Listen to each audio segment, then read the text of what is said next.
بسم اللہ الرحمن الرحیم۔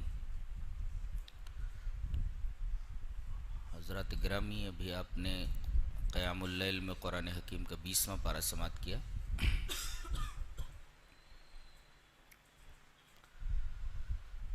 فرمایا جا رہا ہے امن خلق السماوات والارض وانزل لكم من السماء ماء فانبتنا به حدائق ذات بهجة ما كان لكم ان تنبتوا شجرها أإله مع الله بل هم قوم يعدلون امن جعل الارض قرارا وجعل خلالها انهارا اكثرهم لا يعلمون امن يجيب المضطر اذا دعاه ويكشف السوء ويجعلكم خلفاء الارض أإله مع الله قليلا ما تذكرون امن يهديكم في ظلمات البر والبحر ومن يرسل الرياح بشرا بين يدي رحمته تعالى الله عما يشركون امن يبدأ الخلق ثم يعيده ومن يرزقكم من السماء والأرض أإله مع الله قل هاتوا برهانكم إن كنتم صادقين قل لا يعلم من في السماوات والأرض الغيب إلا الله وما يشعرون أن أيان يبعثون۔ کون ہے جس نے آسمانوں اور زمینوں کی تخلیق کی؟ آسمانوں اور زمینوں کا خالق کون؟ آسمان سے پانی برسانے والا کون؟ اور پانی برسا کر کے زمین سے قسم قسم کے درختوں کو اور غلجات کو اگانا کس کا کام ہے؟ اللہ کے ساتھ کوئی معبود ہے؟ کون ہے جس نے زمین کو قرارگاہ بنایا؟ قرارگاہ کا مطلب یہ ہے کہ اللہ تعالیٰ نے زمین کو پانی پر بچھا کر کے اس پر پہاڑوں کا کھونٹا ٹھونک دیا تاکہ انتمید بکم، تمہیں لے کر ہل نہ جائے۔ اس کی ایک توجہ اور کر سکتے ہیں کہ اللہ تعالیٰ نے کشش ثقل، گریویٹی اس طریقے سے رکھی ہے، نہ زیادہ نہ کم۔ گریویٹی اتنی زیادہ بھی نہیں ہے کہ آدمی زمین میں دھنستا چلا جائے، اور گریویٹی اتنی کم بھی نہیں ہے کہ آدمی زمین پر اپنے قدم نہ جما سکے، لڑکنیاں کھاتا پھرے۔ تو اللہ نے زمین کو ٹھہرنے جیسا بنایا ہے۔ تو امن جعل الارض قرارا وجعل خلالها انہارا، نہریں دو قسم کی، ایک زمین کے اوپر ہیں اور بے شمار زمین کے نیچے ہیں۔ اوپر جب پانی ختم ہو جاتا ہے تو ہم بورنگ کر کے نیچے جو نہریں جا رہی ہیں ان سے پانی نکال لیتے ہیں۔ اوپر کا پانی ختم ہو جائے تو نیچے اسٹور کیا ہوا رہتا ہے، اب بورنگ کر کے نیچے سے نکال لیں۔ کون ہے کرنے والا ایسا؟ اور دو دریاؤں کے بیچ میں آڑ بنانے والا کون؟ یہ آڑ کیسی ہے ہم سورہ رحمان میں اس کی تفسیر کریں گے انشاءاللہ۔ تو امن جعل الارض قرارا وجعل خلالها انہارا وجعل بین البحرین حاجزا الہ مع اللہ۔ پھر امن یجیب المضطر اذا دعاہ ویکشف السوء، کون ہے جو بے قرار کی دعا کو سنتا ہے اور سننے کے بعد اس کی تکلیف کو دور کرتا ہے۔ وَيَجْعَلُكُمْ خُلَفَاءَ الْأَرْضِ، زمین میں ایک نسل کے بعد دوسری نسل لاتا ہے، ایک کے بعد دیگرے، واحداً تلو الآخر، ایک کے بعد دیگرے۔ کیوں؟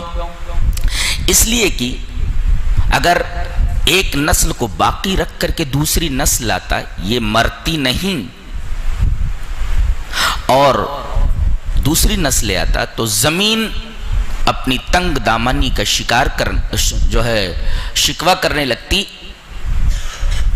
اور لوگ معیشت کی راہ میں ایک دوسرے کی ٹانگ کھینچنے میں لگ جاتے اور زمین پر فساد پھیل جاتا۔ تو ایک نسل کو ختم کرتا ہے، اس کی جگہ دوسری نسل آتا ہے۔ وَيَجْعَلُكُمْ خُلَفَاءَ الْأَرْضِ أَمَّن يَهْدِيكُمْ فِي ظُلُمَاتِ الْبَرِّ وَالْبَحْرِ، دریاؤں میں رہنمائی کرنے والا کون؟ ستاروں کے ذریعے خشکی پر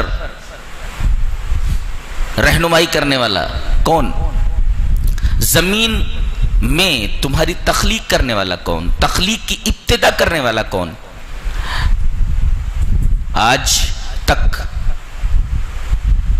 بے جان سے زندگی کی نمود، بے جان سے زندہ اور جاندار پیدا کرنے کی تمام سائنسدانوں کی کوششیں ناکام ہو گئی ہیں، اس لیے کہ کسی مخلوق کو بنانے کے لیے کوئی لائف سیل ہونا ضروری ہے، زندہ خلیہ، اور ظاہر ہے کہ زندگی اور حیات اس ذات کے ہاتھ میں نہیں ہے۔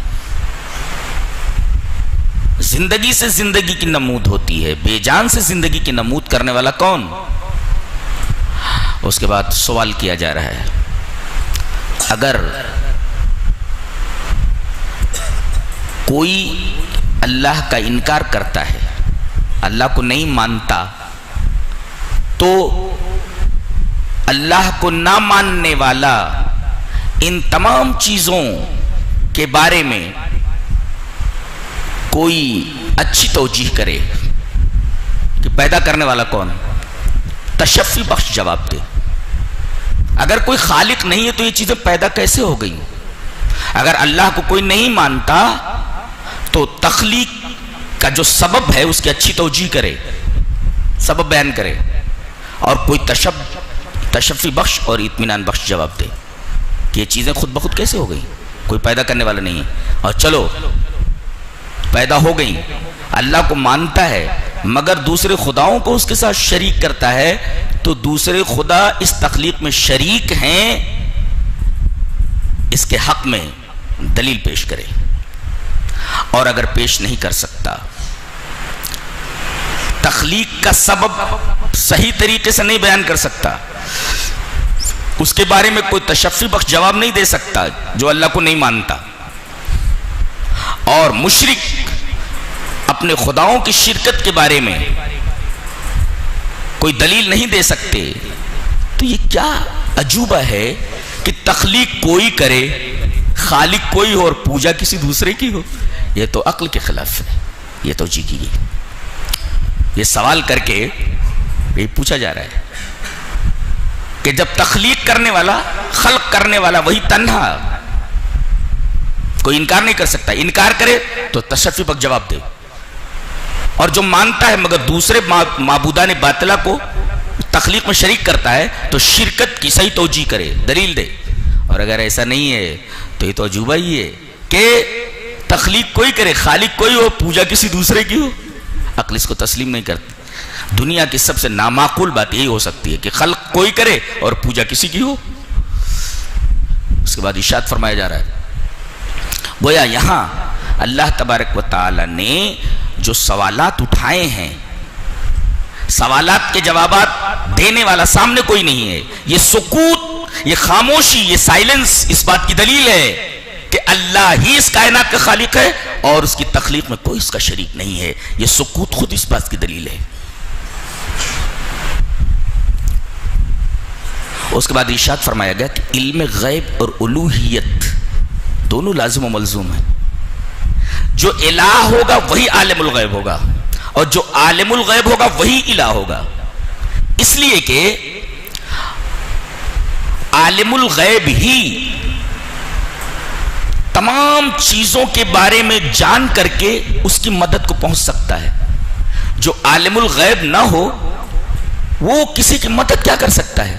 کسی کی مدد کو پہنچنے کے لیے کہ کہاں کس کو کیا تکلیف ہے، کسی کی مدد کو پہنچنے کے لیے عالم الغیب ہونا ضروری ہے۔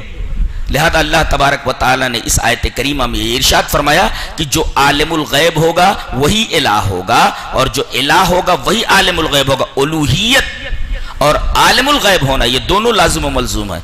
قُلْ لَا يَعْلَمُ مَنْ فِي السَّمَاوَاتِ وَالْأَرْضِ الْغَيْبَ إِلَّا اللَّهُ۔ دیکھو اللہ سے الوہیت اور علم غیب، یعنی اللہ کے علاوہ سے علم غیب کی نفی کر دی گئی۔ جو عالم الغیب ہوگا وہی دوسروں کی مدد کو پہنچ سکتا ہے۔ جو عالم الغیب نہ ہو وہ دوسروں کی مدد کو پہنچ ہی نہیں سکتا، اور جو دوسروں کے بارے میں علم نہ رکھے، عالم الغیب نہ ہو، کبھی الہ نہیں ہو سکتا۔ اس کے بعد اللہ تبارک و تعالی نے اپنی توحید کی اور اپنے وجود کی دلیل دینے کے بعد، پہلے وجود کی دلیل دی، پھر توحید کی دلیل ارشاد فرمائی، اور اس کے بعد عباس بعد الموت کی دلیل دی جا رہی ہے۔ بلکہ یہ کہا جا رہا ہے بل ادارک علمہم فی الآخرہ، مشرکین کا علم آخرت کے بارے میں گڈمڈ ہو گیا ہے. گڈمڈ کا مطلب کیا؟ کبھی یہ کہتے ہیں کبھی وہ کہتے ہیں. کبھی کیا کہتے ہیں؟ ارے آدمی مر گیا، سڑ گل کر کے مٹی ہو گیا، اب دوبارہ اس کو زندہ کرنا یہ تو ایک محال بات ہے، بات سمجھ میں نہیں آ رہی ہے. اور 10-5 لوگ ہوں تو چلو بھائی زندہ کر کے ان کا حساب لے لیا جائے. لوگ اتنے ہیں کہ سب کو زندہ کرنا، پھر سب کا حساب لینا، زندگی کی تمام حرکات و سکنات پر سوالات و جوابات کرنا، یہ کیسے ممکن ہے؟ لہذا مرنے کے بعد کوئی زندگی نہیں. لیکن اس عقیدے پر اور اس خیال پر وہ جم نہیں پا رہے ہیں، جم نہیں پا رہے ہیں، اور یہ کہہ رہے ہیں چلو اگر مرنے کے بعد زندگی ملی بھی اور پھنس گئے تو ہمارے بابا ہے نا، سفارشی لوگ ہیں نا، وہ ہمیں اللہ کی پکڑ سے بچا لیں گے. تو دیکھو آخرت کے معاملے میں ان کا علم گڈمڈ ہو گیا ہے. کبھی کہتے ہیں کہ مرنے کے بعد زندگی نہیں، اور کبھی کہتے ہیں اگر زندگی ہوئی بھی تو ہمارے سفارشی ہے نا، وہ ہمیں اللہ کی گرفت سے اپنا پاور دکھا کر کے بخشوا لیں گے. یعنی یہ اپنے اس عقیدے کے اوپر، اپنے اس فکر اور اپنے اس خیال کے اوپر جمے ہوئے نہیں ہیں. اسی کو اللہ تبارک و تعالی نے فرمایا بل ادارک علمہم فی الآخرہ، آخرت کے بارے میں ان کا علم گڈمڈ ہو گیا ہے. اور بڑی حسین دلیل دی جا رہی ہے، میرا خیال ہے قرآن حکیم کی سب سے حسین دلیل ہے جو پیش کی جا رہی ہے. فرمایا گیا انک لا تسمع الموت ولا تسمع الصم الدعاء اذا ولوا مدبرین. کہا جا رہا ہے کہ اے ہمارے حبیب آپ مردوں کو نہیں سنا سکتے. ٹھیک ہے، ایک ٹکڑا ہے، مردوں کو آپ نہیں سنا سکتے. ٹھیک ہے، اس کے بعد مان بات کہا جا رہا ہے وَلَا تُسْمِعُ الصُّمَّ الدُّعَاءَ، اور آپ بہروں کو اپنی آواز نہیں سنا سکتے. بہت دنوں تک میں غور کرتا رہا کہ ٹھیک ہے آپ مردوں کو نہیں سنا سکتے، اس کے بعد یہ کیوں کہا جا رہا تم بہروں کو نہیں سنا سکتے؟ یہ کہنے کی کیا ضرورت؟ بعد میں پتہ یہ چلا کہ پہلا ٹکڑا دعویٰ ہے اور دوسرا ٹکڑا اسی دعوے کی دلیل ہے. دعویٰ یہ ہے کہ مردوں کو آپ نہیں سنا سکتے، دلیل تم بہروں کو نہیں سنا سکتے. اب اس دلیل کو ہم ذرا پھیلا کر بیان کرنا چاہتے ہیں. ایک بہرا ہے،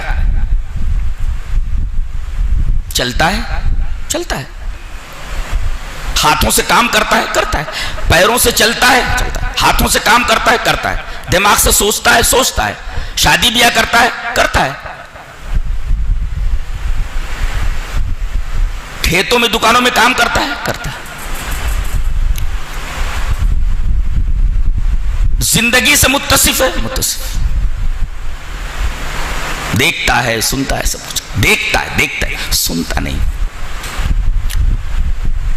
اللہ یہ فرما رہا ہے کہ سب کچھ ہے اس کے پاس، ہاتھ ہے، پیر ہے، آنکھ ہے، ساری چیزیں ہیں، صرف کان لے لیا ہے میں نے، تم نہیں سنا سکتے. تو اگر میں نے کان لے لیا تو نہیں سنا سکتے، جان لے لو تو کیسے سناؤ گے؟ یہ دلیل ہے اس کی. صرف کان لے لیا تو نہیں سنا سکتے، جان لے لو تو کیسے سناؤ گے؟ اس کے پاس تو جان ہے، صرف کان نہیں ہے. تو اگر کان لے لوں تو نہیں سنا سکتے، جان لے لوں تو کیسے سناؤ گے؟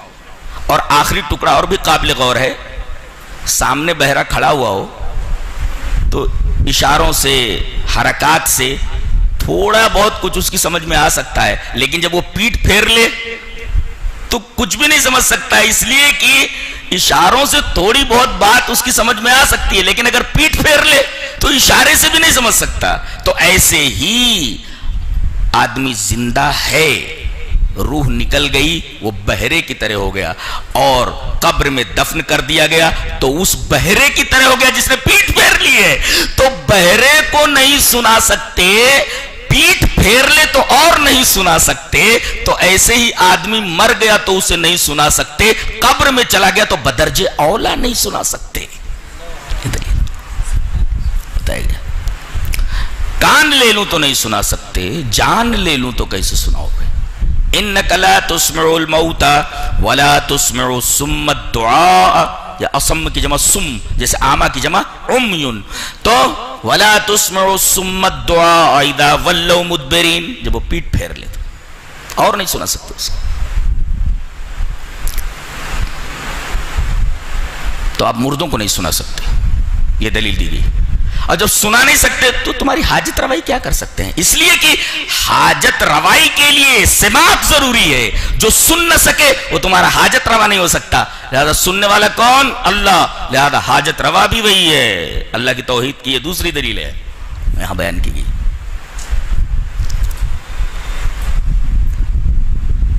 تو اس میں اللہ تبارک و تعالیٰ کی قدرت کاملہ کو بیان کیا گیا ہے، قدرت کاملہ، اور اس کے بعد اللہ کے کمال علم کو بیان کیا جا رہا ہے۔ آگے اللہ کے کمال قدرت کو بیان کیا گیا، اب اس کے کمال علم کا تذکرہ ہو رہا ہے۔ فرمایا گیا وَإِنَّ رَبَّكَ لَيَعْلَمُ مَا تُكِنُّ صُدُورُهُمْ مَا تُكِنُّ صُدُورُهُمْ وَمَا يُعْلِنُونَ، تمہارے دلوں میں کیا ہے، تمہارے دلوں کی دھڑکنیں کس انداز کی ہیں، تم نے اپنے دلوں میں کیا چھپا رکھا ہے، ہم اس سے آگاہ ہیں۔ یہ اس کے کمال علم کی دلیل ہے۔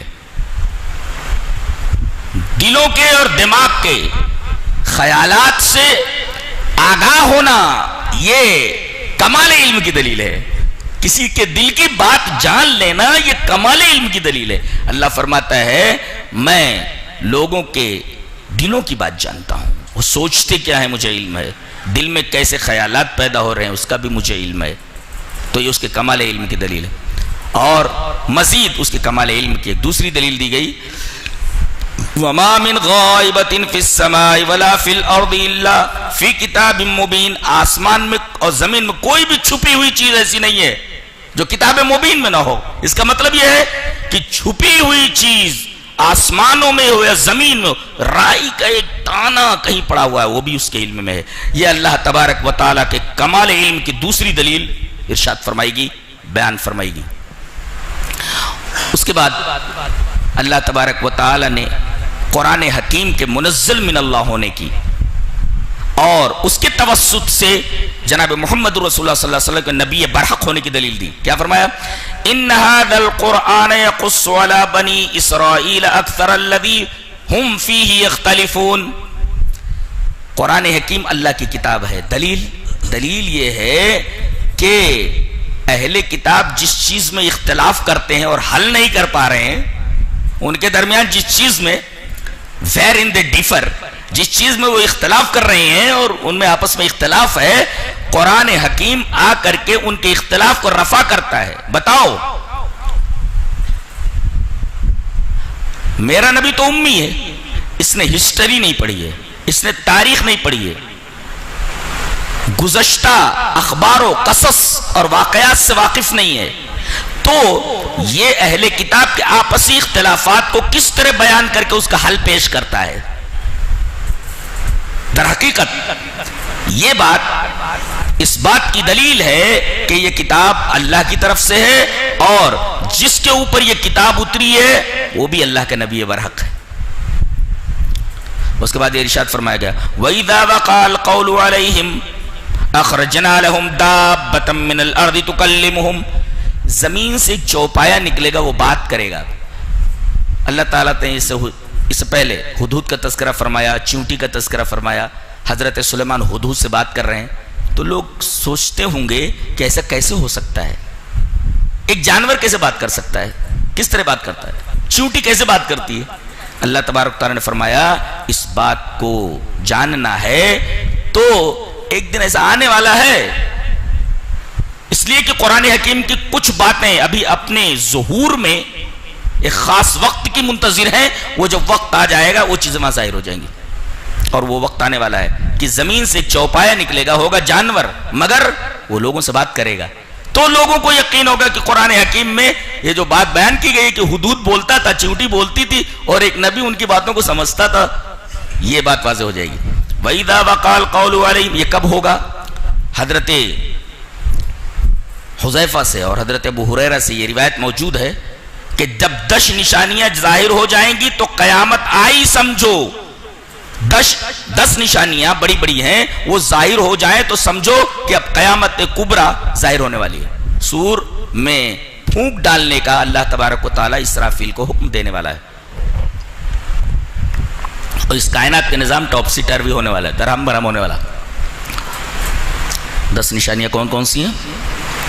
سورج کا مغرب سے نکلنا، مشرق سے نکلتا ہے اب تک.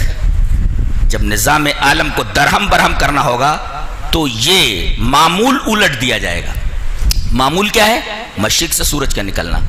وہ خلاف معمول مغرب سے نکلے گا. یہ نشانی ہوگی کہ اب کائنات کا نظام الٹ دیا جانے والا ہے، سیدھا ہے، اسے الٹ دیا جائے گا. سورج کا مغرب سے نکلنا ہے، توبہ کا دروازہ بند ہو جائے گا.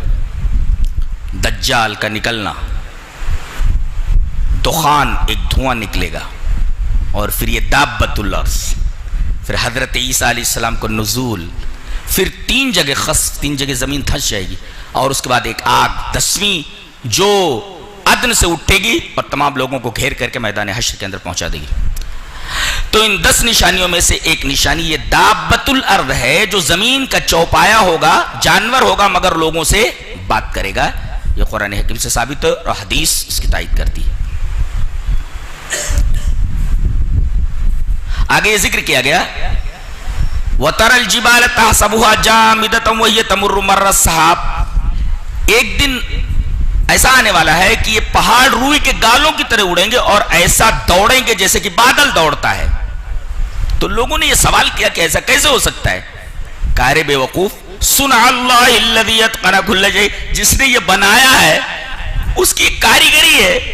اس کو اگر وہ بنا سکتا ہے تو اس کو ڈسٹروائے بھی کر سکتا ہے. اس کی تخلیق ہے، اس کی صنعت ہے. وہ صنع اللہ الذی اتقن کل شیء، یہ اللہ تبارک و تعالیٰ کی صنعت ہے جس نے بڑی باریک بینی سے کائنات کی ایک ایک شے کو بنایا ہے. جس نے اس کو بنایا ہے، مضبوط بنایا ہے، وہ روئی کے گالوں کی طرح ان کو اڑا بھی دے گا.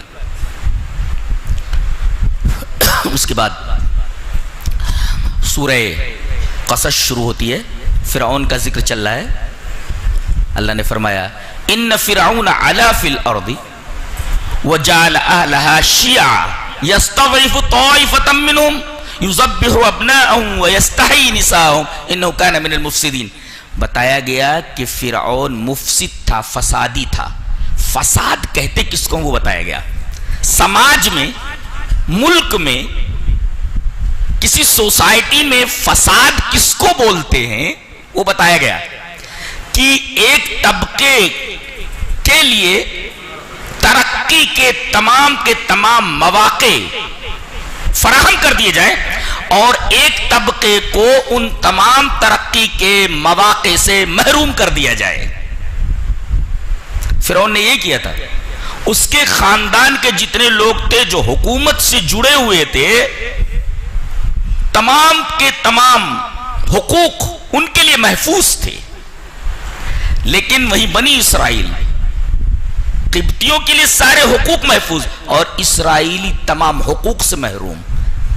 یہ زمین کا سب سے بڑا فساد ہے کہ ملک کے ایک طبقے کو اس کے تمام جائز اور شہری اور ملکی حقوق سے محروم کر دیا جائے اور ایک خاص طبقے کو وہ تمام حقوق عطا کر دیے جائیں. ایک طبقے کے لیے وہ تمام حقوق ریزرو کر دیے جائیں، محفوظ کر دیے جائیں. یہی فساد فی الارض ہے.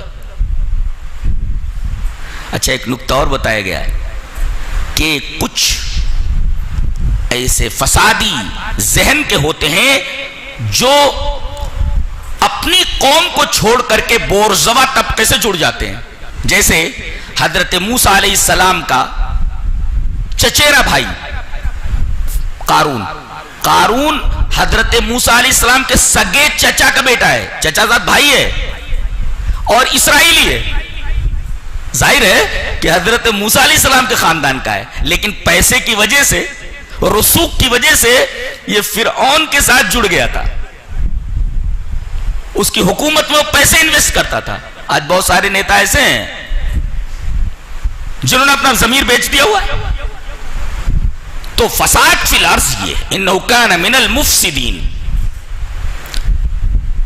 ویسے طبقاتی نظام تو ہمیشہ اونچ نیچ رہا ہی ہے، غریب لوگ، امیر لوگ، لیکن امیری اور غریبی کے درمیان اس طریقے کی تفریق، ایک طبقہ اشرافیہ کا دوسرے بورژوا کا جو ہے، اس طریقے سے اشرافیہ اور بورژوا کا، اور ایک غریب طبقہ، اس طریقے کی تقسیم دنیا میں پہلی بار فرعون نے کی۔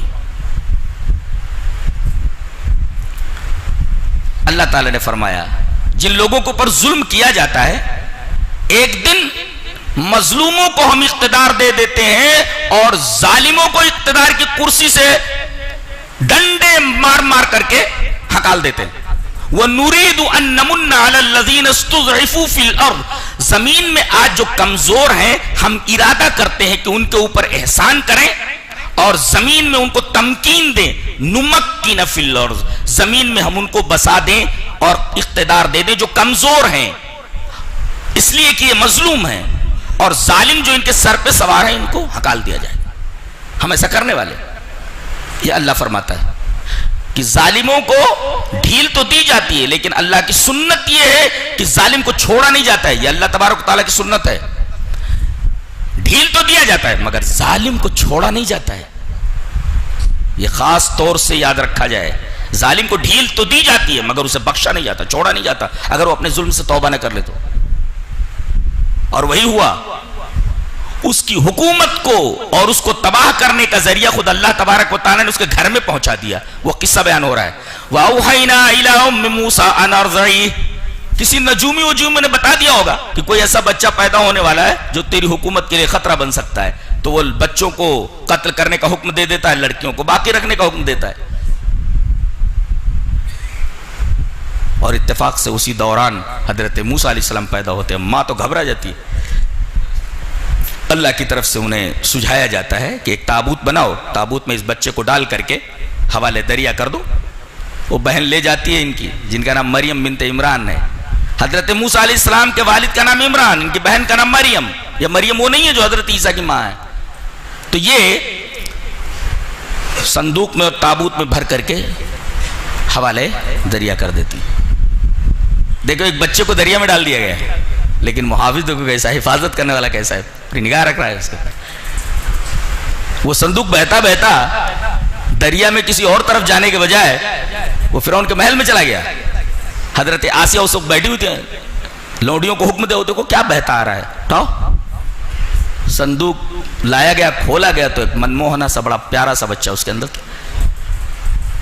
آسیہ کو بچہ نہیں تھا، بچے کی تمنا فرعون کو بھی تھی اور آسیہ کو بھی تھی، بیوی کو بھی تھی اور شوہر کو بھی تھی۔ یہ کیسا رب تھا جو کہتا تھا انا ربکم الاعلی، اپنی بیوی کو بچہ نہیں دے سکتا تھا۔ یہ ایسے ایسے رب بھی دنیا میں گزرے نامعقول قسم کے۔ ربوبیت کا دعویٰ کہ میں رب ہوں، ارے رب ہے تو اپنی بیوی کو بچہ دے دینا، بیوی کو بچہ نہیں دے پا رہا، کہا انا ربکم الاعلی، ایسے ایسے رب گزرے۔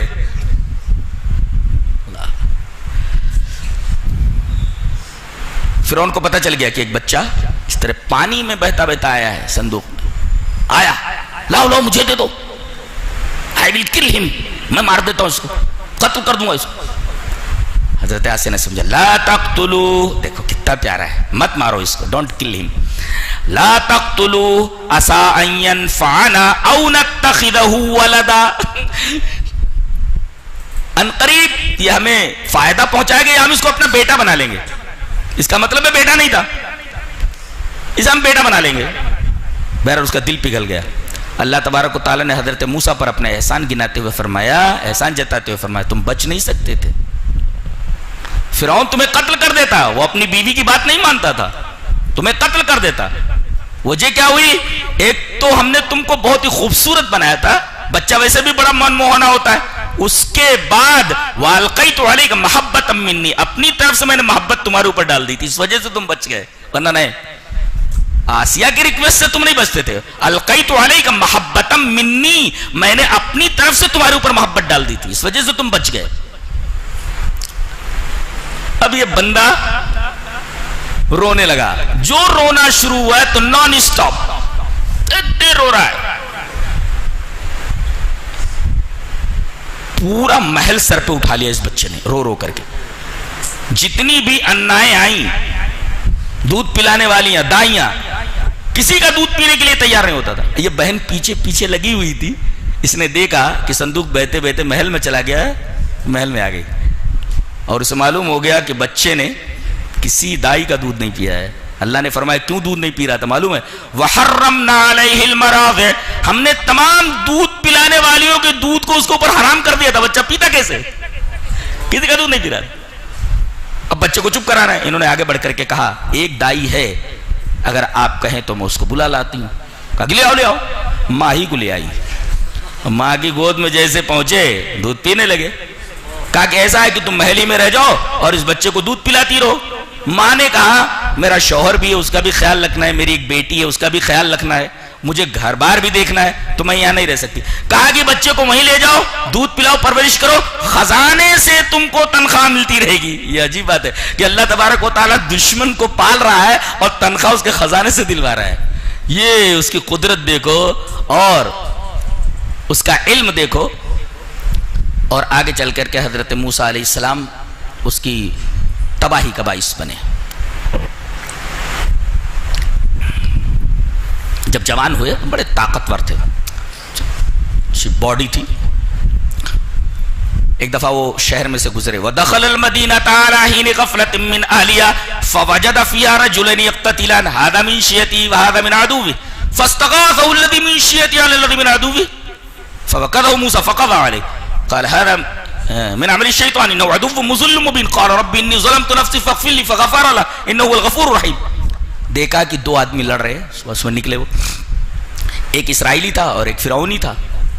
فرعونی بھاری پڑ رہا تھا اسرائیلی کے اوپر, خوب مار رہا تھا اس کو. اب اسرائیلی نے دیکھا کہ ہمارے خاندان کا قوم کا آدمی آ گیا, پکارا ارے دیکھو مجھے مار رہا ہے. حضرت موسیٰ علیہ السلام کیا رے چل ہٹ چھوڑ اس کو. اب وہ مزید کچھ دادا گیری کرنے لگا. حضرت موسیٰ علیہ السلام نے ایک فائٹ مارا, وقس یعنی گیو ہم اونلی اے پنچ, ایک ہی فائٹ دیا اس کو, ایک پنچ مارا اس کو, گر گیا نیچے, مر گیا ہو, ایک ہی پنچ میں مر گیا ہو.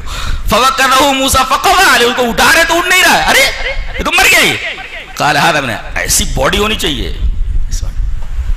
تو بچے سگریٹ پیتے ہیں, گٹکا کھاتے ہیں, پوری صحت تباہ کر کے رکھا ہوا ہے بچوں نے. ایک ہی فائٹ میں مر گیا ہو. فَوَكَّذَهُ مُوسَىٰ فَقَضَىٰ عَلَيْهِ قَالَ هَٰذَا مِنْ عَمَلِ الشَّيْطَانِ, یہ شیطانی عمل ہے. اس کا مطلب یہ ہے کہ کسی مسلمان کو مارنا جرم تو ہے ہی, جائز نہیں ہے. کسی غیر مسلم کو بھی بلا وجہ مارنا یہ بھی جائز نہیں ہے. یہ قرآن حکیم بتاتا ہے. غیر مسلموں کے ساتھ اچھا سلوک کرنا اس آیت کریمہ سے ثابت ہوتا ہے. آپ کسی کو بلا وجہ مار نہیں سکتے. یہ عمل شیطان, اور اس کی معافی مانگی انہوں نے, اللہ یہ غلطی سے مر گیا ہے, میرا ارادہ اس کے قتل کا نہیں تھا. قال رب انی ظلمت نفسی فاغفر لی فغفر له. وہ آدمی مرا پڑا ہے وہاں, قاتل کون ہے, ہو از دا کلر, یہ معلوم نہیں ہو پا رہا ہے. اب چونکہ وہ فرعون کے قوم کا ہے لہذا تفتیش ضروری ہے. سی آئی ڈی لگ گئے پتہ لگانے کے لیے کہ آخر کلر کون ہے. دوسرے دن دیکھا پھر وہ ایک فرعونی سے جھگڑ رہا ہے, کون, یہ اسرائیلی. حضرت موسیٰ علیہ السلام سمجھ گئے کہ فسادی یہی ہے. اس سے ایک پتہ چلتا ہے کہ ضروری نہیں کہ ہمیشہ غلطی دوسرے لوگ کریں, اپنے لوگ بھی کبھی کبھی غلطی کر جاتے ہیں, جس سے بہت بڑا فتنہ رونما ہو جاتا ہے. یہ خود فسادی تھا. حضرت موسیٰ علیہ السلام سمجھ گئے کہ پہلے بھی غلطی اسی کی تھی, اب دیکھو دوسرے سے لڑ رہا ہے, اس کا مزاج ہی جھگڑالو ہے, دوڑے. اور حضرت موسیٰ علیہ السلام کو جب اپنی طرف بڑھتے ہوئے دیکھا, ان کے پنچ کا تصور اس کے ذہن میں آیا کہ لگتا ہے یہ سمجھ گئے کہ غلطی میری ہے, کہیں وہ پنچ مجھے مار دیا تو میرا کیا ہونے والا ہے. کہا تو مجھے مارنے آ رہا ہے, الا ان تکون جبارا فی الارض, جبار مانے دادا, جبار مانے دادا, تو زمین میں دادا بن رہا ہے, دادا گیری کر رہا ہے. کل جس کو مار دیا تھا آج میرے ساتھ وہی کرنے والا ہے. جن لوگوں نے سنا ارے کلر تو یہ موسیٰ ہے مارنے والے, دیکھو کہتے ہیں کہ نہیں, دانا دشمن نادان دوست سے بہتر ہوتا ہے. ساری پول کھول دیا اس. اب پتہ چل گیا کہ کلر جو ہے موسیٰ علیہ السلام. کہا کہ پکڑ کر کے لاؤ اس کو, موسیٰ کو قتل کرو. ایک آدمی نے آ کر کے خبر دی, دوڑتا ہوا آیا, اور کہا ان الملأ یأتمرون بک لیقتلوک. فرعونی سارے کے سارے متفق ہو گئے ہیں، پلان بنا رہے ہیں کہ تجھے قتل کر دیں، تو اب بھاگ نکلو یہاں سے. فخرج منها خائفا يترقب. دیکھیں سچویشن کیسی بتائیے، ڈرے ہوئے ہیں، ڈرے ہوئے. تو ڈر دو طریقے کا ہوتا ہے، ایک ما فوق الاسباب اور ایک ما تحت الاسباب. ما تحت الاسباب ڈر جائز ہے، ڈر سکتا ہے آدمی، جیسے کسی انسان سے ڈر، کسی سانپ سے ڈر، کسی اور خوفناک چیز کا ڈر، یہ فطری ہے، ما تحت الاسباب ہے. لیکن بابا کا ڈر یہ ما فوق الاسباب ہے، وہ ڈر حرام ہے، وہ ڈر جائز نہیں ہے، یہ فطری ڈر ہے، آدمی ڈرتا ہے. تو ما تحت الاسباب ڈر میں اور ما فوق الاسباب ڈر میں فرق ہے. اللہ تبارک و تعالیٰ نے ارشاد فرمایا وَيُخَوِّفُونَكَ مِن دُونِي وَيُخَوِّفُونَكَ مِن دُونِي، یہ اللہ کے علاوہ سے تجھ کو ڈرا رہے کہ یہ ہمارے معبود تمہارا کچھ بنا لیں گے اور بگاڑ لیں گے. ان سے مت ڈرنا. ابے ڈرتے ہوئے اور ادھر ادھر دیکھتے ہوئے، ترقب، دائیں بائیں دیکھتے ہوئے پوری احتیاط کے ساتھ نکل بھاگے. کس طرف چلے؟ یہ مدین کی طرف. یہ مدین کہاں ہے؟ یہ مدین خلیج عقبہ کے ساحل پر ہے اور مصر سے تقریباً 8 دن کے فاصلے پر ہے. یہ آدمی 8 دن تک بھوکا پیاسا جنگل کے پتے کھاتا کھاتا 8 دن تک دوڑتا رہا، بھاگتا رہا. اور یہ شہر جو خلیج عقبہ کے ساحل پر ہے، جس کو مدین کہتے ہیں، جہاں یہ پہنچے مصر سے، جہاں سے یہ بھاگے ہیں، 8 دن کے مسافت پر تھا اور یہ مصر کی حکومت کے دائرے سے باہر تھا. 8 دن اس آدمی نے کیا کھایا ہوگا اور کتنی تکلیف اٹھائی ہوگی. جب مدین پہنچے تو گاؤں کے باہر ایک پیڑ کے نیچے بیٹھ گئے. اللہ تبارک و تعالی نے فرمایا وَلَمَّا تَوَجَّهَ تِلْقَاءَ مَدْيَنَ قَالَ عَسَىٰ رَبِّي أَن يَهْدِيَنِي سَوَاءَ السَّبِيلِ وَلَمَّا وَرَدَ مَاءَ مَدْيَنَ وَجَدَ عَلَيْهِ أُمَّةً مِّنَ النَّاسِ يَسْقُونَ وَوَجَدَ مِن دُونِهِمْ امْرَأَتَيْنِ تَذُودَانِ قَالَ مَا خَطْبُكُمَا قالتا لا نسقي حتى يصدر الرعاء وابونا شيخ كبير فسقى لهما ثم تولى الى الظل فقال رب اني لما انزلت الي من خير فقير. اللہ قرآن حکیم بڑی پیاری کتاب ہے. اللہ سمجھ کر پڑھو تو وجدان مہک اٹھتا ہے اور دل میں ایک عجیب طریقے کا جذبہ امڑتا ہے. نہ جانے کیا کیفیت ہو جاتی ہے آدمی کی، اس کیفیت کو لفظوں میں نہیں بیان کیا جا سکتا ہے. اللہ وَلَمَّا تَوَجَّهَ تِلْقَاءَ مَدْيَنَ، مدین کی طرف بھاگے. 8 دن کی مسافت طے کرنے کے بعد وہاں پہنچے، ایک درخت کے نیچے سستانے کے لیے بیٹھ گئے.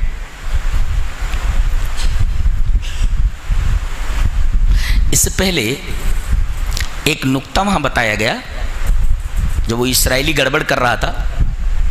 آپ نے ایک جملہ ارشاد فرمایا فَلَنْ أَكُونَ ظَهِيرًا لِلْمُجْرِمِينَ، میں مجرموں کی طرفداری کرنے والا نہیں.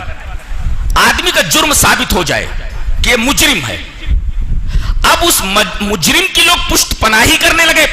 مجرم کی پشت پناہی حرام ہے، ناجائز ہے. یہاں لا اکون نے لن اکون، ہرگز نہیں میں ہوں گا مجرم کا طرفدار.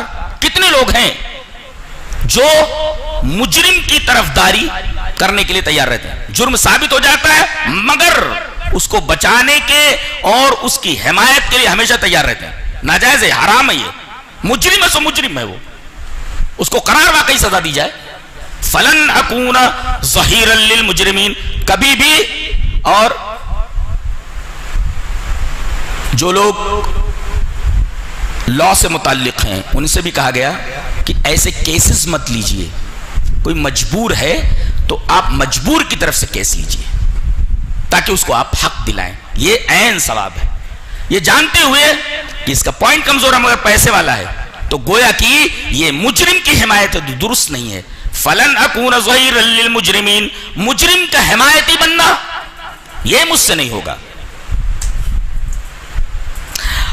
پیڑ کے نیچے پہنچے، دیکھا کہ ایک کنواں ہے، کنویں کے اوپر ایک بھاری ڈھکن ہے. چرواہے آئے اور کئی چرواہے مل کر کے وہ ڈھکن کو بڑی مشکل سے کنویں پر سے ہٹا کر کے ایک طرف کر کے پانی نکال کر کے اپنی بکریوں کو پلانے لگے. اور 2 لڑکیاں ایک طرف مردوں سے ہٹ کر کے کھڑی ہوئی تھی اپنی بکریاں لیے ہوئے. جب چرواہوں نے اپنی بکریوں کو پانی پلا لیا ڈھکن ویسے ہی رکھ دیا اور چلے گئے. وہ لڑکیاں وہیں کھڑی ہوئی ہیں. حضرت موسیٰ علیہ السلام یہ منظر دیکھ رہے ہیں. آئے قال ما خطبکما, کہ کیا بات ہے. اس سے ایک نکتہ یہ ملا کہ اجنبی عورت سے, اجنبیہ عورت سے بات کرنا ایک اجنبی مرد کا جائز نہیں ہے, حرام ہے, ناجائز ہے. بلا وجہ ایک اجنبی مرد ایک اجنبیہ عورت سے بات نہیں کر سکتا. ہاں ضرورت پڑنے پر ایک اجنبی مرد ایک اجنبی عورت سے بات کر سکتا ہے, ضرورت پڑنے پر. اور یہیں سے نکتہ نکلا کہ عورت اپنے بدن کا کوئی حصہ کسی غیر مرد کو نہیں دکھا سکتی, مگر حالت اضطرار میں ڈاکٹر کو وہ بدن کا حصہ وہ عضو دکھا سکتی ہے, جائز ہے. ضرورت کے وقت ایک اجنبی مرد ایک اجنبی عورت سے بات کر سکتا ہے, اور علاج کرنا ہو تو علاج کی جگہ کو دیکھ سکتا ہے. قال ما خطبکما, کہا کہ کیا بات ہے. آگے بڑھ کر کے انہوں نے اسے پوچھا, کہا کہ ایسا ہے کہ ہمارے باپ بوڑھے ہیں اور وہ چل پھر نہیں سکتے, تو ہم نے گھر کی پوری ذمہ داری اپنے کندھوں پر لے لی ہے. ایک نکتہ یہ ملا کہ گھر میں اگر کوئی کام کرنے والا لڑکا نہ ہو تو لڑکیاں پردے کے اہتمام کے ساتھ نوکری وغیرہ کر سکتی ہیں, کوئی تجارت کوئی کام کر سکتی ہیں, جائز ہے, تاکہ گھر کا کام چلتا رہے. ضرورت کے وقت انہوں نے ضرورت بتائی. وہ ابونا شیخ کبیر, ہمارے باپ بہت بوڑھے ہیں. شیخ کبیر, شیخ ہی نہیں کبیر, بہت بوڑھے ہیں, وہ چل نہیں سکتے, اور کوئی کمانے والا نہیں. تو گھر میں اگر کوئی کمانے والا نہ ہو تو حجاب کے اہتمام کے ساتھ لڑکیاں, عورت تجارت وغیرہ کر سکتی ہیں, کام وغیرہ کر سکتی ہیں. یہ معلوم ہوا. انہوں نے یہ کہا کہ یہ چرواہے اپنی بکریوں کو پانی پلا کر چلے جاتے ہیں, ہم لوگوں کو کبھی پانی مل جاتا کبھی نہیں ملتا. دیکھو انہوں نے آج پانی نہیں دیا, اب ہماری بکریاں پیاسی ہیں, گھر لے جائیں گے ہم ان کو. کہا کہ رکو. انہوں نے اکیلے ہی بھوکے ہیں, پیاسے ہیں, لیکن اللہ تبارک و تعالی نے جو قوت دے رکھی ہے اس کو استعمال کیا انہوں نے, اپنی روحانی قوت کو, جسمانی قوت کو, اور انہوں نے اکیلے ہی, جس کو کئی چرواہوں نے مل کر کے کنویں کے اوپر سے اٹھایا تھا, انہوں نے اکیلے اس ڈھکن کو کنویں پر سے ہٹا دیا اور بکریوں کو پانی پلا دیا. اس کا مطلب ہے کمزوروں کی مدد کرنا یہ انبیاء کا فعل ہے, لہذا ہمیشہ کمزوروں کی مدد کرتے رہنا چاہیے. اور ایک نکتہ یہ ملا, کمزوروں کی اگر مدد کرو گے تو فوری طور پر تمہاری مدد ہونے والی ہے. انہوں نے کمزوروں کی مدد کی, اور وہ لڑکیاں جب وہاں سے چلیں گھر پہ آ کر کے بتانے لگی کہ ایک لڑکا کافی طاقتور ہے اور اسی طریقے سے اس نے ہماری بکریوں کو پانی پلایا ہے. ارے کہا لے کر کے آ جاؤ نا, ان کو لے کر کے آؤ. دیکھو انہوں نے کمزوروں کی مدد کی تو اللہ تبارک و تعالی نے اپنے اس بے سر و سامان نبی کی, کپڑا جو ہے بدن کے اوپر بس وہی ہے, اللہ تبارک و تعالی نے ان کے کھانے پینے کا سامان فرما دیا. لڑکی آئی, قالت ان ابی یدعوک, میرے ابا آپ کو بلا رہے ہیں, چلیے. اور وہ آگے آگے چلنے لگی تو انہوں نے کہا نہیں میں آگے چلتا ہوں, پیچھے سے تم مجھے راستہ بتاتے رہو. تمشی علی استحیاء, حیا کے ساتھ چلتی ہوئی. پتہ یہ چلا کہ عورت کا سب سے بڑا زیور جو وہ پہنتی ہیں وہ نہیں ہے, اصل ان کا زیور حیا ہے. اگر عورت کے اندر سے حیا نکل جائے تو عورت کے پاس کچھ نہیں رہ جاتا, اصل چیز حیا ہے. اسی حیا کو باقی رکھنے کے لیے اللہ تبارک و تعالی نے حجاب ضروری فرمایا ہے, حجاب کو لازم قرار دیا ہے کہ عورت جب نکلے تو حجاب کے ساتھ نکلے, تاکہ اس کی جو فطری حیا ہے اس کو فروغ ہوتا رہے اور فطری حیا اس کی باقی رہے. تمشی علی استحیاء, حیا کے ساتھ چل رہی تھی. اور ایک نکتہ اور ملا, جہاں چرواہے کھڑے ہو کر اپنی بکریوں کو پانی پلا رہے تھے, قرآن حکیم بولتا ہے یہ عورتیں دور کھڑی تھیں. پتہ یہ چلا کہ مرد و زن کہیں بھی کسی بھی تقریب کے اندر آزادانہ اختلاط نہیں رکھ سکتے. ایسی تقریبیں ناجائز ہیں جس کے اندر عورتیں اور مرد آزادانہ ایک دوسرے سے ملتے ہوں، بات کرتے ہوں، کہے لگاتے ہوں، ایک دوسرے کو حق کرتے ہوں، گلے ملتے ہوں. یہ تمام کی تمام تقریبات غیر شرعی ہیں، ان کے اندر شرکت نہیں کرنا چاہیے. اور ایک نکتہ اور ملا، مسافر کی دعا بہت جلد قبول ہوتی ہے. کوئی آدمی اگر سفر میں جائے تو اس سے بولو کہ میرے لیے دعا کرنا. مسافر کی دعا بہت، اس لیے کہ وہاں اس کے ساتھ کوئی نہیں ہوتا، اکیلا ہوتا ہے، نہ کھانے کا انتظام ہے نہ پینے کا انتظام ہے. کہیں گاڑی کھڑی ہو گئی اور کھانا پینا نہیں مل رہا تو ایک اور پرابلم پیدا ہو جاتا ہے. اس وجہ سے اللہ تبارک و تعالی نے اپنے رسول کے ذریعے بیان فرما دیا ہے کہ مسافر کی دعا ہم بہت قبول کرتے ہیں، بہت جلد قبول ہے. انہوں نے دعا فرمائی رب انی لما انزلت الی من خیر فقیر. انہوں نے کام تو کر دیا لیکن بھوکے ہونے کے بعد بھی انہوں نے اپنا ہاتھ نہیں پھیلایا کہ میں بھوکا ہوں میرے لیے کھانا لے آؤ. اللہ دستے سوال انہوں نے دراز نہیں کیا، بھوکے ہیں اور کام بھی کر دیا ہے مگر اس کے باوجود انہوں نے کھانا نہیں مانگا ہے. یہ نبی کتنے اعلیٰ درجے کا ہوتا ہے، کتنا بااخلاق ہوتا ہے. اور نبی اگر حالت فقر میں، حالت مجبوری میں، حالت مسافرت میں، حالت غربت کے اندر اگر اللہ سے مانگتا ہے تو ہم لوگوں کو تو بدرج اولا اللہ تبارک و تعالی سے مانگنا چاہیے. دیکھیے انہوں نے اللہ سے مانگا، کمزور کی مدد کی، مسافر کی دعا قبول ہوئی اور کمزوروں کی دعا، کمزوروں کے ساتھ جو ہے ان کے ساتھ اچھا سلوک کرنے کی وجہ سے، ان کی مدد کرنے کی وجہ سے اللہ تبارک و تعالی نے فوری طور پر ان کے کھانے کا بھی انتظام کر دیا. بے سر و سامان تھے، بھوکے تھے، کھانے کا انتظام کر دیا. اور مسافر تھے، رہنے کا انتظام کر دیا. بیوی نہیں تھی، بیوی کا بھی انتظام فرما دیا. تین چیزیں ہو گئی. کھانے کا انتظام، نوکری بھی مل گئی. انہوں نے کہا کہ میری بکریاں چرائے کرو، یہ تمہاری نوکری، اور میں چاہتا ہوں کہ اپنی 2 بیٹیوں میں سے ایک کی شادی تمہارے ساتھ کر دوں. اس کا مطلب دعا اللہ سے مانگی، کمزوروں کی مدد کی تو اللہ تبارک و تعالی نے نوکری کے ساتھ ساتھ چھوکری کا بھی انتظام کر دیا، شادی ہو گئی ان کی. تو مانگنا ہو تو ساری چیزوں کا انتظام کرنے والا وہی. کتنے اسباق ہیں، کتنے پیغام ہیں ان واقعات کے اندر. اللہ تبارک و تعالیٰ قرآن حکیم کے اندر جو واقعہ بھی بیان فرماتا ہے، ان واقعے کے اندر بے شمار پیغام ہوتے ہیں، عمل کے لیے ہوتے ہیں، بیان کے لیے نہیں ہوتے، خالی عمل کے لیے ہوتے ہیں.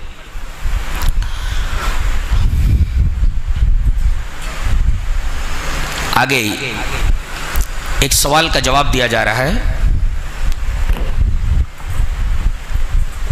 سوال یہ ہے کہ محمد یہ کہتے ہیں کہ اگر ہم اللہ کے حکم کے اوپر، اللہ کے فرمان پر ایمان نہیں لائے تو ہمارے اوپر عذاب آ جائے گا. لیکن ہم یہ دیکھتے ہیں کہ بہت ساری قوموں نے اللہ کی بات نہیں مانی، نہ اپنے نبیوں کی بات نہیں مانی، لیکن ان کے اوپر عذاب نہیں آیا. یہ سوال ہے، بہت گہرا سوال تھا، جواب دیا جا رہا ہے. کیسے کیسے سوالات ہوتے تو قرآن حکیم کیسا پیارا جواب دیتا. وَمَا كَانَ رَبُّكَ مُهْلِكَ الْقُرَىٰ حَتَّىٰ يَبْعَثَ فِي أُمِّهَا رَسُولًا يَتْلُو عَلَيْهِمْ آيَاتِنَا. قومیں اپنی منمانی کرتی رہیں، ہمارے احکام کی خلاف ورزی کرتی رہیں، اپنی منمانی زندگی بسر کرتی رہیں. عذاب کیوں نہیں آیا؟ اس لیے کہ ہم نے ان کے پاس رسول نہیں بھیجا تھا. جب تک ہم رسول بھیج کر اتمام حجت نہ کریں تب تک ان کے اوپر عذاب نہیں آتا. پہلے بتا دیا جاتا ہے، بتانے کے بعد اگر نہیں مانتے پھر عذاب آتا ہے. اس سوال کا جواب دیا گیا کہ بہت ساری بستیاں اپنی منمانی کرنے کے بعد بھی عذاب سے کیسے بچ گئیں؟ اس وجہ سے بچ گئیں کہ ہم نے وہاں رسول نہیں بھیجا تھا تاکہ وہ رسول ہماری آیتیں ان کے اوپر تلاوت کرتا. اس وجہ سے وہ عذاب سے بچ گئے. لہذا ہمارا قانون یہ ہے کہ جب ہم کسی بستی میں اپنا رسول بھیج دیتے ہیں اور رسولوں کے پیغام کے اوپر، رسولوں کی بات کے اوپر قوم کان نہیں دھرتی، پھر اس کے بعد ہم اس قوم کی اینٹ سے اینٹ بجا دیتے.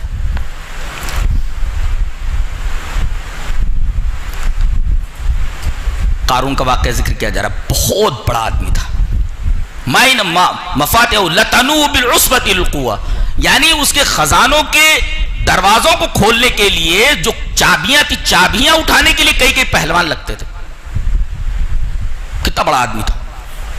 حضرت موسیٰ علیہ السلام نے کہا اللہ نے تجھے اتنا دے رکھا ہے، دیا ہے تو اللہ کی راہ میں دے. احسن کما احسن اللہ الیک، اللہ نے تیرے اوپر یہ احسان کیا. گویا کہ دولت اللہ کا احسان ہے اور احسان کا شکریہ یہ ہے کہ اللہ کے بندوں پر خرچ کیا جائے. یعنی اللہ دولت دے تو اللہ کا احسان، خرچ نہ کرے تو احسان فراموشی ہے. تو سب سے بڑا احسان فراموش کون؟ سب سے بڑا احسان فراموش ہو کہ اللہ اسے دولت دے، دولت کے ساتھ احسان کرے، اور وہ دولت اس کے جو ضرورت مند اور حاجت مند بندے ان کے اوپر خرچ نہ کرے، تو یہ اللہ کے احسان کی احسان فراموش. احسن کما احسن اللہ. اور اس کے بعد کہا گیا وَلَا تَبْغِ الْفَسَادَ فِي الْأَرْضِ. زمین میں فساد کرنے کا کیا مطلب ہے؟ اس کو ایک مثال سے سمجھو. سمندر ہے، جمع دولت کو گردش میں لانا یہ اصلاح ہے. اسی وجہ سے اللہ تبارک و تعالیٰ نے وراثت کا تصور دیا ہے کہ مال ایک جگہ جمع نہ رہے. آدمی مر گیا، اب ایک آدمی کا حصہ نہیں ہو کہ ایک آدمی اس کے اوپر سانپ کی طرح کنڈلی مار کر بیٹھ جائے، بیٹی کا اتنا حصہ، ماں کا اتنا حصہ، بھائی کا اتنا حصہ وغیرہ وغیرہ. تو جمع شدہ دولت کو گردش میں لانا یہ اصلاح ہے، اور جمع شدہ دولت کو بٹور کر کے اقتناص کرنا، ایک جگہ جمع کرنا یہ فساد ہے. اس لیے کہ ایک آدمی امیر سے امیر ترین ہوتا چلا جاتا ہے اور بقیہ لوگ غریب سے غریب ترین ہوتے چلے جاتے ہیں. تو دولت کا جو اقتناص ہے وہ در حقیقت فساد فی الارض ہے. اسی سے منع کیا گیا وَلَا تَبْغِ الْفَسَادَ فِي الْأَرْضِ. اور ارض کا حوالہ اس وجہ سے دیا گیا، ذرا غور کرو سمندر کے اوپر، یہ پانی ہے، کتنی بڑی نعمت ہے اللہ کی. اگر یہ پانی یہیں جمع رہے تو پوری زمین خراب ہو جائے گی، پوری زمین تباہ ہو جائے گی. اب اللہ تبارک و تعالی اسی سمندر سے پانی کو لیتا ہے. یہ سمندر اپنا پانی ڈسٹریبیوٹ کرتا ہے، جمع نہیں رکھتا.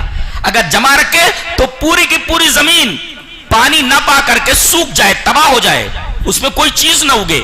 سمندر پانی کو جو ایک دولت ہے اپنے اندر جمع رکھے، وہ پانی کہیں اور جگہ نہ جائے تو زمین میں فساد برپا ہو جائے گا. اور سمندر اپنا پانی اللہ کے حکم سے اوپر اٹھا کر کے جگہ جگہ بھیج دیتا ہے، گردش میں کر دیتا ہے. تو یہی اصلاح فی الارض ہے. یہ اگر سیکھنا ہو تو سمندر سے سیکھو. گویا کہ اس کا جمع شدہ پانی اگر وہی جمع رہے تو یہ فساد فی الارض ہے، اور اگر وہی پانی اٹھ کر کے فضا میں پہنچ کر کے چاروں طرف گردش میں آ جائے، ہر جگہ پھیل جائے، تو یہ اصلاح فی الارض ہے.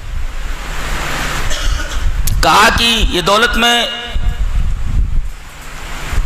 کیوں دوں دوسروں کو؟ کسی انجینئر لڑکے سے پوچھا گیا، کسی MBBS میں کامیاب ہونے والے بچے کو، جو جس کو فری سیٹ ملی تھی، پوچھا گیا کہ اللہ کا شکر ادا کرو، اللہ تبارک تعالیٰ نے تمہیں فری سیٹ عطا فرمائی ہے اور تم IIT میں کامیاب ہو چکے ہو، اللہ کا شکر ادا کرو. کہا کہ اس میں اللہ کہاں سے بیچ میں آ گیا؟ رات رات بھر محنت میں نے کی، آنکھیں میں نے خراب کی، جسم کو عذاب میں مبتلا میں نے رکھا، میں اپنی محنت کی وجہ سے انجینئر بنا ہوں. یہ سیٹ مجھے اپنی میری محنت کی وجہ سے ملی ہے. یہ جو مجھے فری سیٹ ملی ہے یہ میری محنت کی وجہ سے ملی ہے. یہی جواب قارون کا تھا. قال انما اوتیتہ علی علم عندی، یہ علم مجھے عطا ہوا ہے، اسی علم کی وجہ سے میں کامیاب بنا ہوں. اللہ یہ کہہ رہا ہے کہ بہت سارے ایسے پڑھنے والے ہوتے جو رات رات بھر آنکھیں خراب کرتے رہتے، ان کو سیٹ نہیں ملتی ہے، ان کو سیٹ نہیں ملتی ہے. سارے لوگ جو محنت کرتے سب کو سیٹ تھوڑی ملتی ہے کہ فری سیٹ مل جائے، نہیں ملتی ہے. گویا تمہیں جو سیٹ ملی ہے وہ اللہ کا احسان تمہارے اوپر ہے، ورنہ سب کو سیٹ مل جاتی ہے فری میں. قال انما اوتیتہ علی علم عندی. کتنے لوگ ہیں انگوٹھا ٹیک ہوتے ہیں، ان کے پاس علم نہیں ہوتا، وہ کہہ رہا میرے علم سے ملا ہے. بڑے بڑے علم والے انگوٹھا ٹیک ہیں، وہ دولت کے انبار کے اوپر بیٹھے ہوئے ہیں، اور بڑے بڑے پڑھے لکھے لوگوں کو انہوں نے نوکر رکھا ہوا ہے. قال انما اوتیتہ. بہت سارے علم والوں کو دیکھا گیا دوڑتے دوڑتے اور آفسوں کا چکر کاٹتے کاٹتے نوکری کی تلاش میں، ان کی جوتیاں کس گئے، پیراگون کا چپل کس گیا ہے، ایسا ہو گیا. قال انما اوتیتہ علی علم عندی. یہ سب میں نے اپنے علم کی وجہ سے حاصل کیا. کہ کتنا بڑا بیوقوف ہے، اور یہ بھی نہیں سوچتا کہ یہ علم جو اس کے دماغ میں آیا ہے یہ اللہ کی طرف سے دیا ہوا علم ہے. اور تم جس محنت کا حوالہ دے رہے ہو یہ جسم بھی اللہ کا دیا ہوا ہے، اور جس دماغ کا تم حوالہ دیتے ہو نا کہ اس دماغ کی وجہ سے کامیاب ہو، وہ بھیجا بھی اللہ ہی نے تمہیں دیا ہے. دماغ کے اندر جو قوت ہے وہ بھی اللہ نے دیا ہے. اللہ کے بندے شکر کر قدم قدم کے اوپر. تیرا جواب ایک دم رانگ ہے، غلط ہے.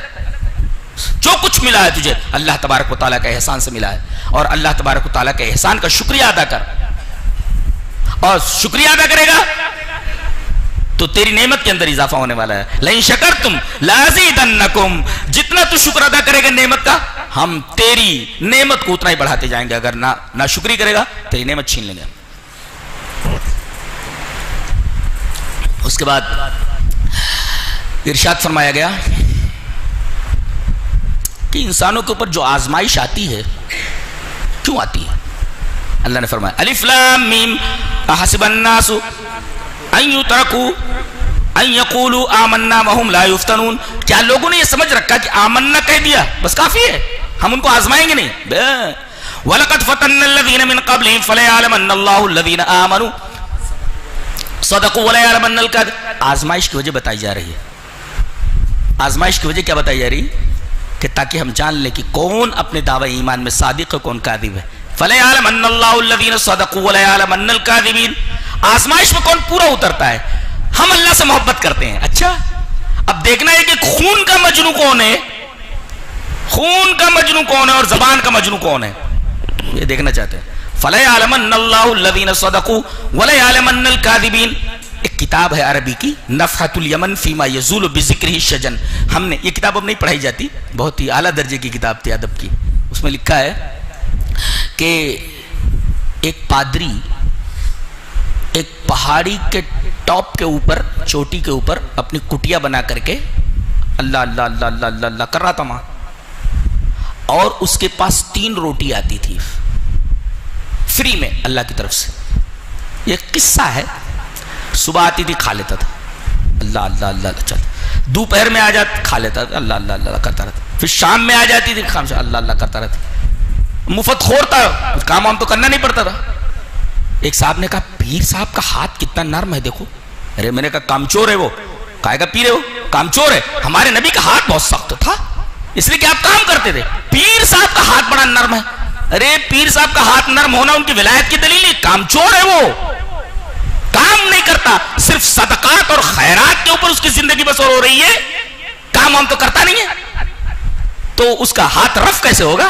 نرم ہی تو رہے گا. تو یہ فری میں کھاتا تھا 3 روٹی پورے دن میں.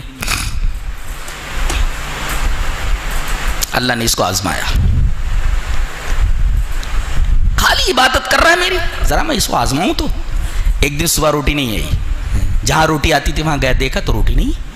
چلو دوپہر میں آ جائے گی. صبر کیا اس نے، دوپہر میں بھی اس جگہ روٹی نہیں تھی.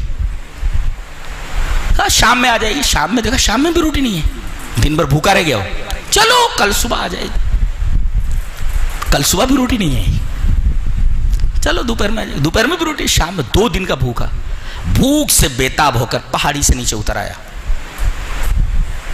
اور پہاڑی کے دامن میں جو ولیج تھا، گاؤں تھا، وہاں پہنچا. ایک دروازے کو نوک کیا، صاحب خانہ نے دروازہ کھولا. ارے حضرت آپ حکم دیتے میں خود آپ کے پاس قدم بوسی کے لیے حاضر ہو جاتا. کہا کہ رے بولا نہیں جا رہا ہے، ہمارے بھوک کے کچھ کھانے کو لاؤ، 2 دن سے بھوکا ہوں. اب اس نے لا کر کے کہا حضرت بالکل بیٹھے بیٹھے بیٹھے میں لا رہا ہوں. 3 روٹیاں کپڑے میں لپیٹ کر کے لا کر کے اس کو دے.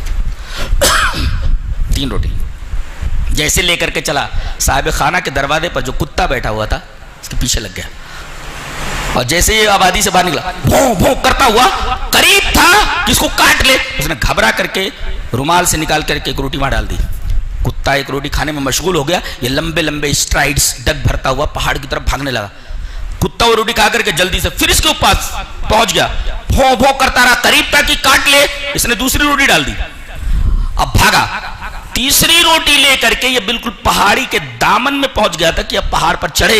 کتا وہ دوسری روٹی کھا کر اس کے پاس پہنچ گیا، اب بھوں بھوں کرنے لگا. قریب تک کہ کاٹ لے، وہ تیسری روٹی بھی ڈال دی، اب پھر کھڑا ہو گیا.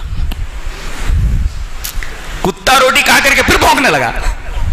کہا کہ کیا آپ جان لے گا میری؟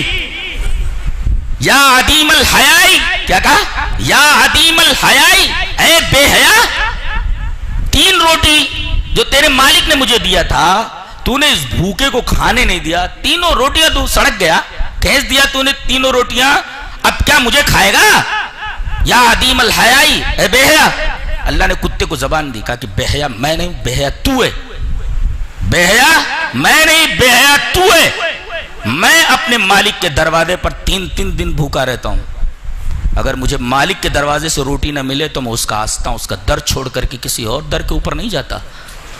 اور تیرے معبود حقیقی نے ایک دن تجھے روٹی نہیں دی، تو نے اپنے معبود حقیقی کا در چھوڑ دیا. بے حیا کہیں کے، بے حیا میں نہیں بیعت تو ہے.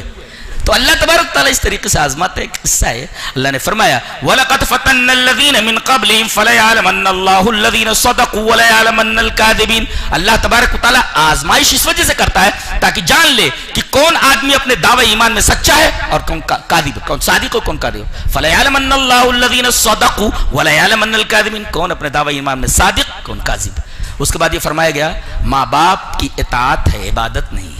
وَوَصَّيْنَا الْإِنسَانَ بِوَالِدَيْهِ حُسْنًا, ماں باپ کے ساتھ حسن سلوک ہے. وَإِن جَاهَدَاكَ عَلَىٰ أَن تُشْرِكَ بِي مَا لَيْسَ لَكَ بِهِ عِلْمٌ فَلَا تُطِعْهُمَا. اگر ماں باپ شرک کرنے کے لیے کہے تو شرک نہیں کرنا. بہت سارے ہوتے ہیں ماں باپ بدعتی ہوتے ہیں, مشرک ہوتے ہیں, وہ مر جائے تو ان کی نماز جنازہ نہیں پڑھنی چاہیے, بالکل بھی نہیں. مشرک اگر مرے, بدعتی مرے تو نماز جنازہ نہیں پڑھنی چاہیے بالکل بھی. ان کی سمجھاتے رہیے, ان کو حسن سلوک کرتے رہیے, اس لیے کہ ماں باپ کی اطاعت ہے, عبادت نہیں ہے. یہ نقطہ لکھو. اس کے بعد بزرگوں کی غلط منطق بیان کی جا رہی ہے.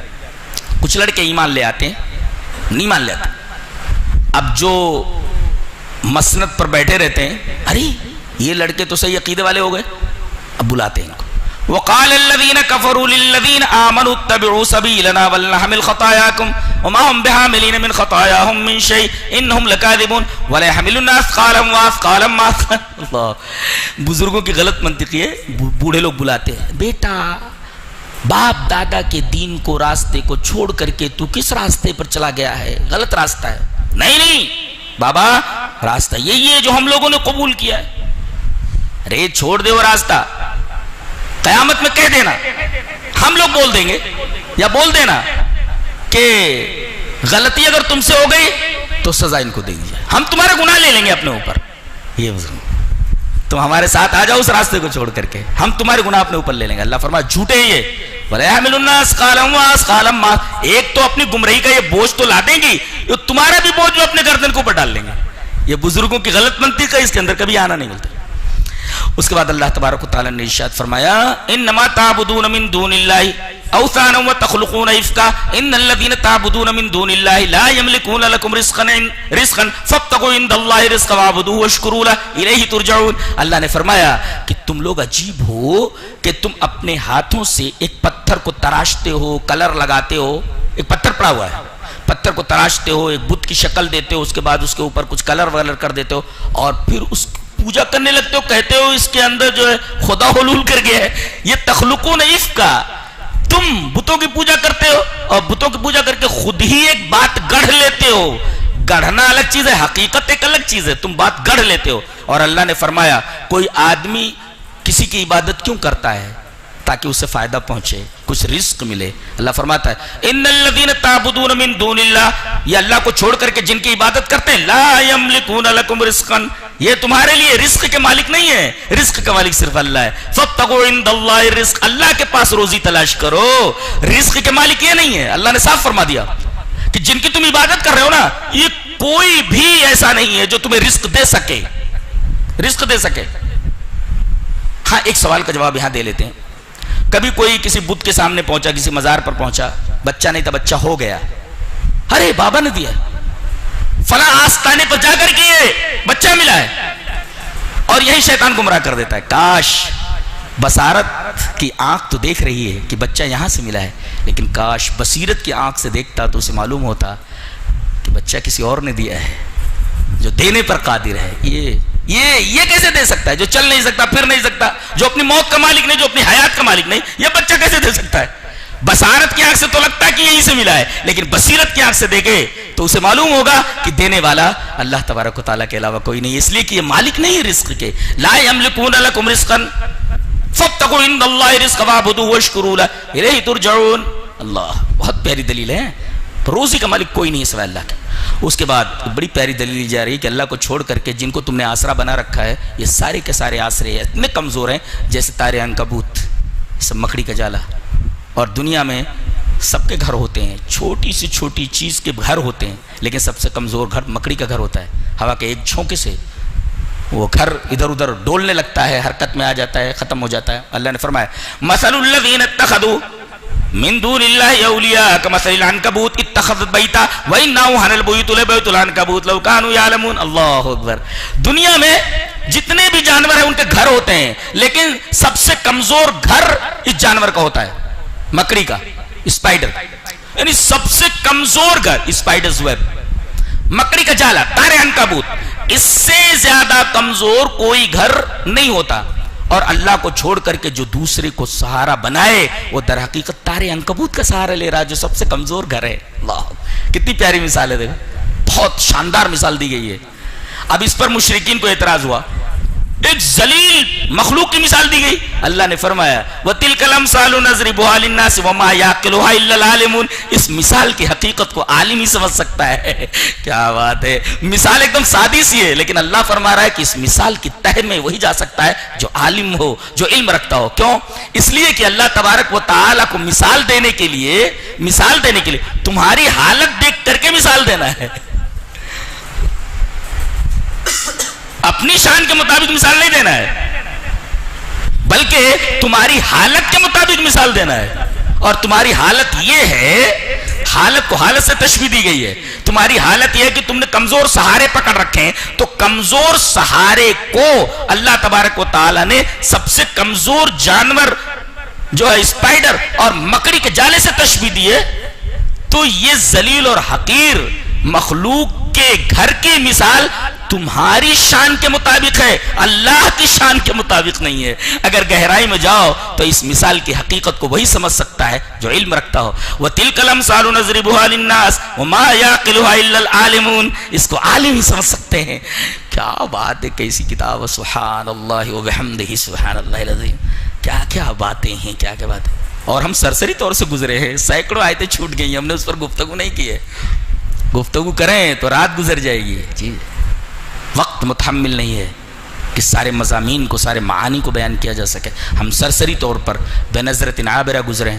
یہ رہا 20ویں پارے کا خلاصہ. اللہ میں نیک عمل اور اچھی سمجھ توفیق عطا فرمائے. وآخر دعوانا الحمدللہ رب العالمین.